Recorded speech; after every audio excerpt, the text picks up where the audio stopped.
शिवसेनेच्या आमदारांसह अपक्ष आमदार संजय राऊतांवर हक्कभंगाची मागणी करताय आणि यावर ठाकरे गटातले खासदार संजय राऊतांनी प्रतिक्रिया दिली आहे। मी विधिमंडळाला चोर म्हटलेलं नाही, बंडखोर आमदारांना चोर म्हटलेलं होतं असं राऊत यांनी म्हटलंय।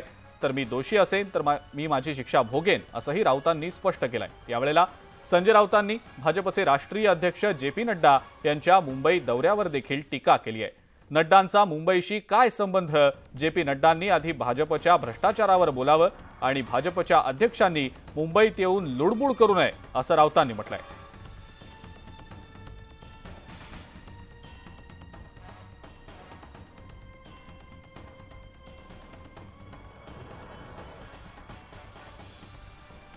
मी विधिमंडळाला चोर मंडळ चुकीचं आहे। मी विधिमंडळाला चोर मंडळ असं म्हटलेलं नाही।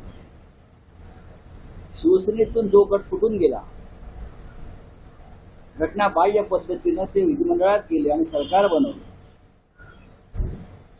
ज्याच्यावरती सर्वोच्च न्यायालयाने सुद्धा प्रश्नचिन्ह निर्माण केलं, हे चोर म्हणे। विधिमंडळाच्या बाहेर हे चोर म्हणे।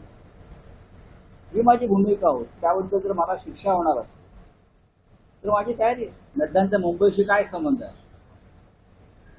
गौतम अडाणी संदर्भात विरोधी पक्षाने जे आरोप केलेले आहेत पुराव्यासह, त्याच्यावर बोल। आपण भारतीय जनता पक्षाचे राष्ट्रीय अध्यक्ष आहात। आपण मुंबईत येऊन लुडबुड करू नका। मुंबई आपण ताब्यात घेण्यासाठी प्रयत्न करताय हे आम्हाला माहिती आहे। त्यासाठी तुमचे प्रचंड प्रयत्न सुरू आहेत, बेकायदेशीर मार्ग।